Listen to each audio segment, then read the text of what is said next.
আমাদের দেশ আগামী দিনে কি বিশ্বের ইকোনমিক হাব হতে চলেছে? আন্দামান নিকোবর দ্বীপপুঞ্জে ভারত সরকার এমন একটি মেগা প্রজেক্টের সূচনা করছে যেটি পুরো বিশ্বের মোড় ঘুরিয়ে দিতে পারে। প্রজেক্টটির নাম হলো গ্রেট নিকোবর প্রজেক্ট। আমরা আজকে জানব পরিবেশ রক্ষা করে কি করে ৭২,০০০ কোটি টাকার এই প্রজেক্টটি সম্পূর্ণ করা যেতে পারে। পরিবেশ তো একটু ড্যামেজ হবে, কিন্তু সেরকম পরিমাণ ড্যামেজটা না করে কিভাবে প্রজেক্টটাও কমপ্লিট হবে, প্লাস পরিবেশকেও মোটামুটিভাবে আমরা রক্ষা করতে পারি, আর প্রজেক্টটার ইম্পর্টেন্সও জানব। অনেকে ভাবছে যে এটি শুধু নির্মাণ কাজ, একদমই না। এটি মেন 4টি স্তম্ভের ওপর দাঁড়িয়ে আছে। সেই স্তম্ভগুলো হলো: প্রথম স্তম্ভ আইসিটিটি, ভারতের প্রথম গ্লোবাল ট্রান্সশিপমেন্ট পোর্ট। দ্বিতীয় স্তম্ভ এয়ারপোর্ট, গ্রিনফিল্ড ইন্টারন্যাশনাল এয়ারপোর্ট, যা পর্যটন ও নিরাপত্তায় সাহায্য করবে।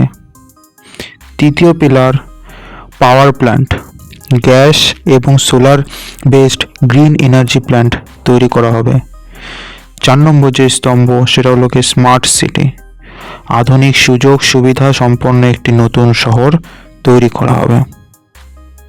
ভাবো, সিঙ্গাপুর কলম্বোতে যেরকম পোর্ট আছে, সেরকম পোর্ট যদি ভারতেও একটা থাকে, তাহলে ভারতের জিডিপিতে কতটা ইকোনমিক্যালি গ্রোথ হবে, জিডিপিতে তার কন্ট্রিবিউশন কতটা ভালো হবে, সাথে সাথে জিডিপি কতটা বাড়বে। এছাড়াও সাধারণ মানুষ রোজগার পাবে, মানুষের কর্মসংস্থান হবে। পুরো বিশ্বের যেখান দিয়ে 40% বাণিজ্য হয় তার মুখে বসে আছে গ্রেট নিকোবর আইল্যান্ড। এতদিন আমরা অন্যের ওপর নির্ভরশীল ছিলাম, এখন ভারত এই রুটের রক্ষক এবং চালক হবে। আমরা চাইছি এই রুটের যে বাগডোর সেটা আমরা নিজের হাতে নিই। সেই জন্য এখন আমরা এই রুটের চালক এবং রক্ষক হব। ঠিক আছে? এটি একটি অর্থনৈতিক প্রজেক্ট নয়, এটা ভারতের সুরক্ষার জন্য খুব গুরুত্বপূর্ণ, খুব ইম্পর্ট্যান্ট। কেন? দেখো, ইন্ডিয়ান নেভির জন্য এটি একটি গুরুত্বপূর্ণ ঢাল হয়ে দাঁড়াবে। সাথে ইন্ডিয়ান এয়ারফোর্সও এখানে ডিপ্লয় থাকবে, সাথে আমাদের মিলিটারির ডিপ্লয় থাকবে। যে কোনো সময় আমরা এখানে আমাদের জোর বাড়াতে পারবো, সাথে আমাদের যে ডমিনেন্স সেটা পুরো বিশ্বকে দেখাতে পারবো। আমাদের ইন্দো প্যাসিফিক অঞ্চলে আমাদের যে আধিপত্য, সেই আধিপত্য বজায় রাখতে সাহায্য করবে। এবার আসি একটা গুরুত্বপূর্ণ প্রশ্নে, পরিবেশের কি হবে? এটা একটা খুব ভাইটাল গুরুত্বপূর্ণ প্রশ্ন। পরিবেশকে অবহেলা করলেও চলবে না। ঠিক আছে? অনেকেই চিন্তায় আছে, 8 থেকে 10 কোটি গাছ এখানে কাটা হবে প্রায়, এরকম। তার মানে পরিবেশকে কিন্তু বিশালভাবে একটা এফেক্ট পড়বে পরিবেশে। সেই জন্য সরকার পরিবেশের কথাও একটু ভাবছে, এবং কিছু ডিসিশন সরকার, প্ল্যান সরকার সাথে সাথেও নিচ্ছে।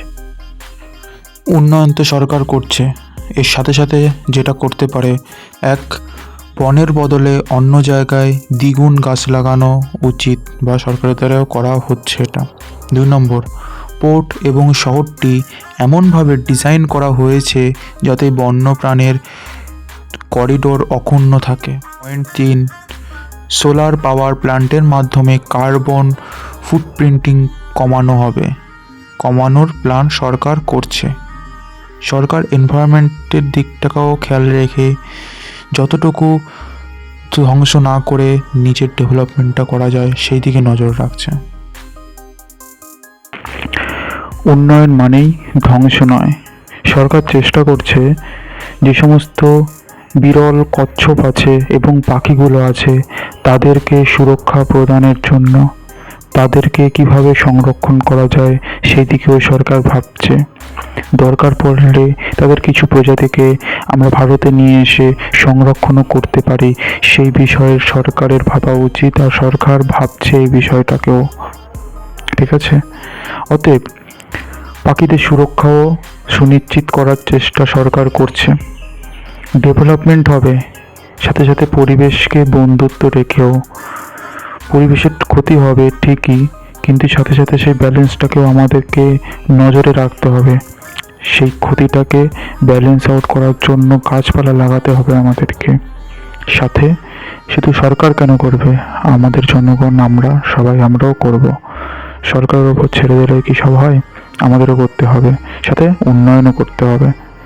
দুটোকে নিয়েই আমাদের এগোতে হবে। এই প্রকল্পের মাধ্যমে আমাদের যেই টার্গেট থাকবে, নিকোবরে বসবাস করা নিকোবরবাসী এবং শ্যাম্পেন যেই উপজনজাতি ট্রাইবেলস গ্রুপ আছে, তাদের জীবনযাত্রার কোনো ব্যাঘাত না ঘটে, তাদের জন্য উন্নত স্বাস্থ্যসেবা এবং শিক্ষার সুযোগ তৈরি করা এই প্রজেক্টের অন্যতম লক্ষ্য। এছাড়াও তারা যাতে কোনোভাবে আমাদের দ্বারা আঘাতপ্রাপ্ত না হয় সেই ব্যাপারেও নজর রাখা হবে, কারণ তারা ট্রাইবস আছে, সেই জন্য তারা আমাদের সাথে অতটা মিলেমিশে থাকতে অভ্যস্ত হবে না। ওরা যেরকম চাইবে সেরকমভাবে তাদেরকে সংরক্ষণ করা বা তাদেরকে সেইভাবে তাদের জায়গাটা বুঝিয়ে দেওয়ার দিকেও সরকারের লক্ষ্য থাকা উচিত, এবং সরকার আশা করি সেটা করবে। সাথে ডেভেলপমেন্টটাকেও আমাদেরকে সামনে রেখে এগোতে হবে। দেখো, এই প্রজেক্টটা যখন তৈরি হবে, সাথে সাথে সেখানে কর্মসংস্থান তো বাড়ছেই, প্লাস কাজের জন্য তাদের বিদেশ যেতে হচ্ছে না, দেশের মধ্যেই তারা জব পাচ্ছে। সাথে সেখানে তো একটু থাকা খাওয়ার জন্য ছোট শহরের মতন তৈরি করা হবে, তাহলে সেখানেও লোকজন যাবে, অর্থাৎ ট্যুরিস্টেরও একটা ব্যাপার থাকবে, ট্যুরিজম ওখানেও বাড়বে। ঠিক আছে, ইনকামের সোর্স অনেকটা বাড়বে, অর্থনৈতিক গ্রোথ অনেকটা ভালো হবে। ঠিক আছে, সাথে সাথে পরিবেশকে কিন্তু ভুললে ডেফিনেটলি চলবে না। বন্ধুরা, এই যে গ্রেট নিকোবর প্রজেক্ট, এটি শুধু একটা নির্মাণ কাজ নয়, একটা প্রজেক্ট না, এটি আমাদের ভারতের সাহসের প্রতীক হয়ে উঠে দাঁড়াবে এখন এক সময়। যদি এটা সম্পূর্ণ হয় তখন তোমরা নিজেরাই দেখতে পাবে। পরিবেশকে আমরা বাঁচাবো, সাথে সাথে দেশকে শক্তিশালী করে তোলার পিছনে আমরা এক পা পিছবে না। আমরা পরিবেশকেও বাঁচাবো এবং দেশকে শক্তিশালী করে তুলব। ঠিক আছে, সাথে সাথে এটা মনে রাখতে হবে যে পরবর্তী যারা আসবে তাদের জন্য যাতে একটা স্বাবলম্বী ভারত আমরা তৈরি করে রাখতে পারি, সেই দিকেও আমাদের নজর রাখতে হবে। আপনাদের কি মতামত আছে সেটা অবশ্যই কমেন্ট করে জানাবে, কি বলতে চাও সেটা অবশ্যই জানাবে। ঠিক আছে, আজকের জন্য এটুকুই। সবাই ভালো থাকবে, সুস্থ থাকবে। জয় হিন্দ, বন্দে মাতরম।